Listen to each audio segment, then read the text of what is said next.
And so now we have what camera movement we're using and the speed at which we're using it.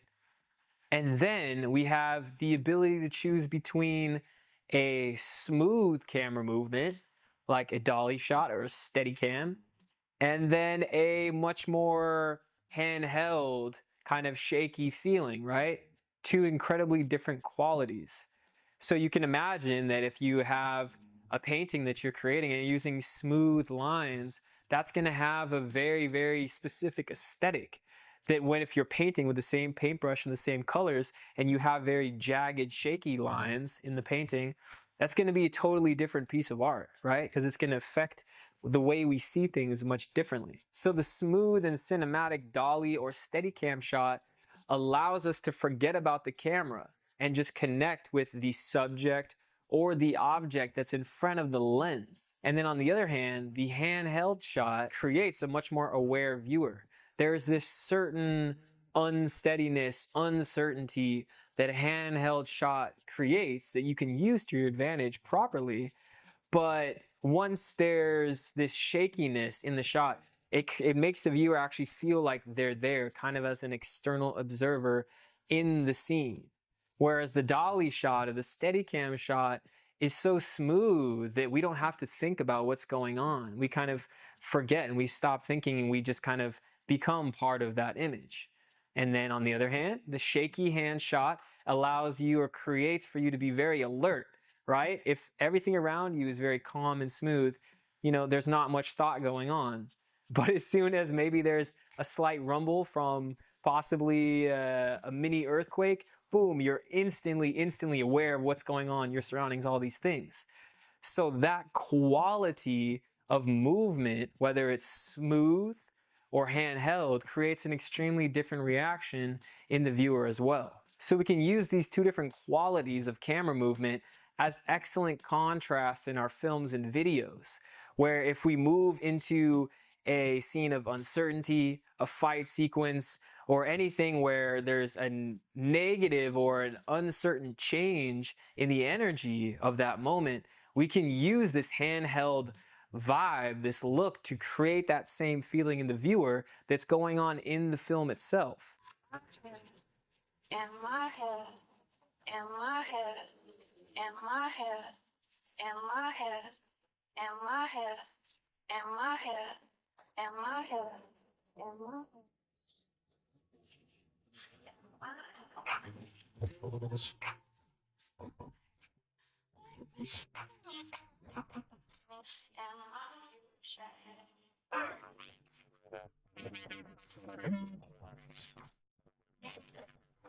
Now, on the other hand, when we want the camera itself to disappear and we want to move into cinematic and smoothness, that's when we can contrast from scene to scene by using a smooth and steady camera movement.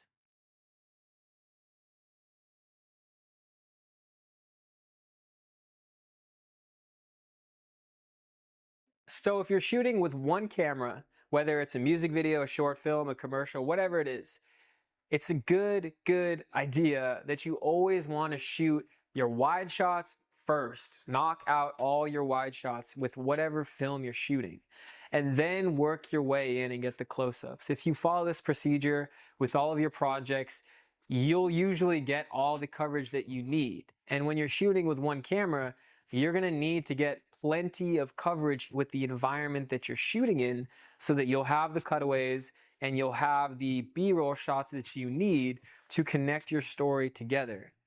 Now, if you're shooting an interview and you only have one angle, you're going to definitely want to capture the most usable angle for the entire video because you're not going to be able to cut to separate angles similar with this video. But what you're going to need to do is make sure that you capture plenty of B-roll that you can place on top of what the person is saying. And now if you're shooting with multiple cameras, something to always keep in mind is to always have 45 degrees minimum between your two camera angles. Now, why is this? This creates what we call a jump cut that in post-production you'll see if you have a camera angle here And then just about 20 degrees away from that first camera angle, you have the same angle from a different camera. When you cut these two together, it creates, there's not enough contrast between these two shots. It's actually jarring in a very odd way. It creates a very weird jump cut. So it looks uncomfortable for the viewer. So what you need to do is always have the distance between two camera angles at least 45 degrees, that when you cut from this shot to your next A cam from B cam, there's going to be enough contrast between those two shots to be a proper secondary angle. The other thing to do is to have one camera always dedicated to getting the wide coverage, right? And then the other camera always dedicated to getting mediums, close-up, macro shots, whatever it is. This way, both of you are shooters or cameramen or whatever it is are on the same page and you're getting all that coverage that you need to weave together that story in post-production. So you always want your cameras to be complementing each other. This is why we dedicate one camera to getting a certain angle. This creates a certain record of that story in a certain way. And then the other angle of the camera is at a specific perspective, and maybe it's close-ups or medium shots.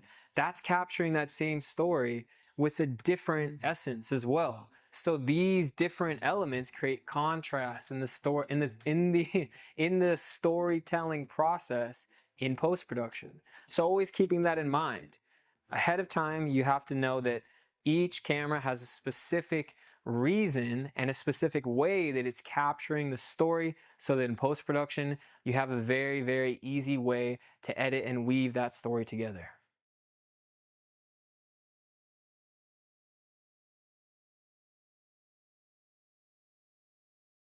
I also wanted to do a completely different scenario with no shot list in mind, just an idea shot completely on the smartphone.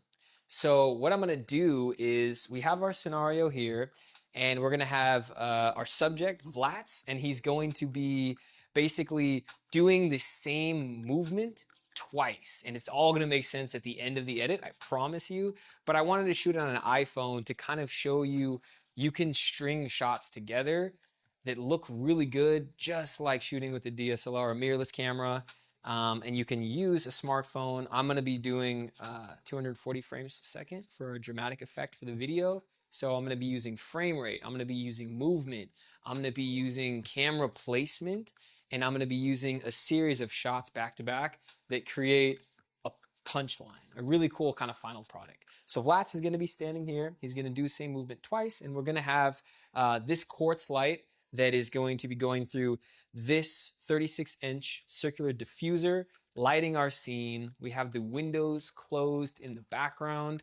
This is less about getting really good lighting, and this is more about if you have an idea on your phone, an idea that you want to just shoot more easily for maybe an Instagram story or something that's a little bit less produced. I just want to show you another way that you can do a cool vertical video. It doesn't always have to be a big fancy thing with a large shot list, although that is an excellent tool. But with that said, let's get into the edit.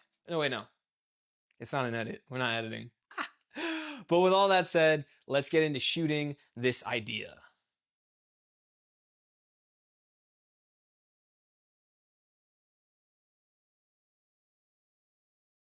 Vlats, what we're gonna do is I want to have you here, and I want to do like a before and after of what it's kind of like TikTok style, kind of Instagram style, kind of like what videographers think they look like versus what they really look like. So it's like Instagram versus reality.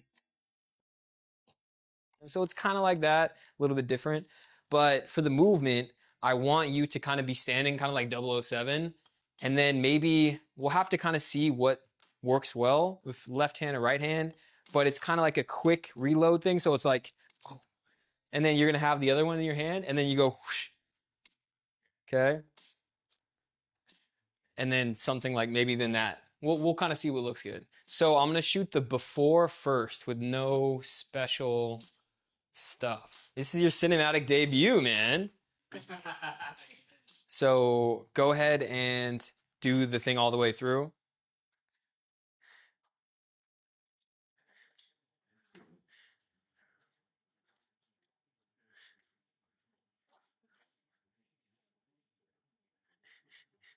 Perfect. Okay, perfect. So we have the before, and now I want to do the after. So we'll start with you like yeah, and try to release it in a cool way. And then I'm gonna do close-ups. Yeah, and then I'm gonna do close-ups.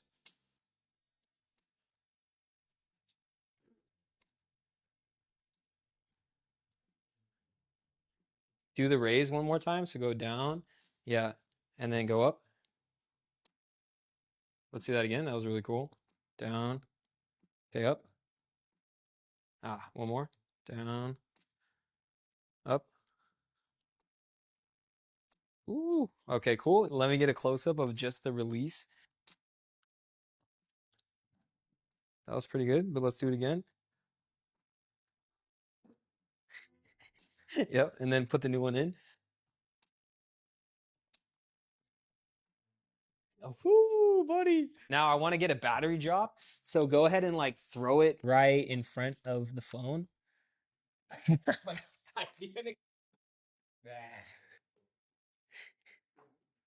Oh, here, how about this? So I'm gonna angle down a little bit and just like go like you don't even have to do any of the battery stuff.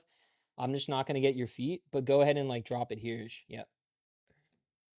Oh, yes, got it. Okay, perfect. So we got the different shots. We got the before shot that's just kind of one tripod shot, and then we got the multiple montage style. So let's see the before and after of that one shot versus the montage of multiple shots.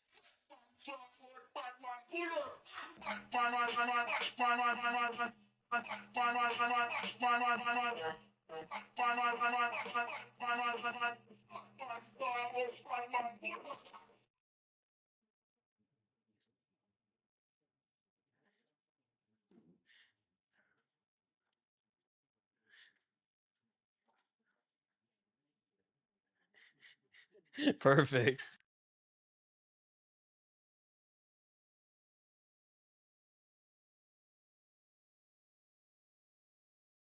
So it's a pretty cool example, right? Just a very simple action that, when shot on an iPhone with these kind of techniques and these kind of principles of using different angles, using different frame rates, using camera movement, we can create a completely interesting and extraordinary scene.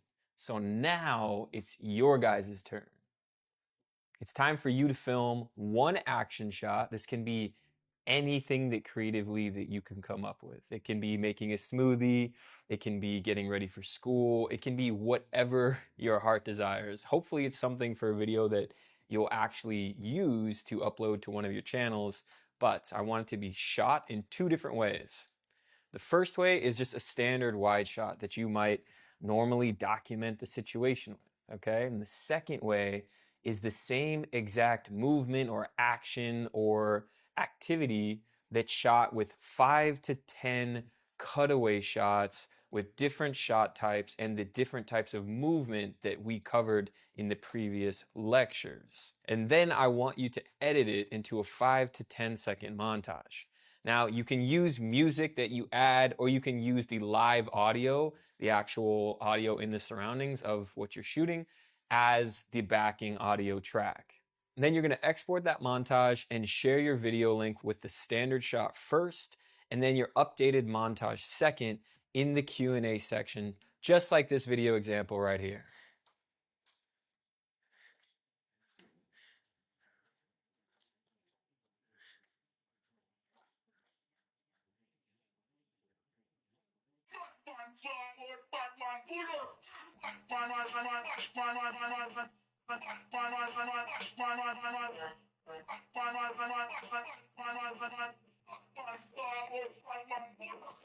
So let's go. What are you waiting for? I want to see those edits, guys. Come on.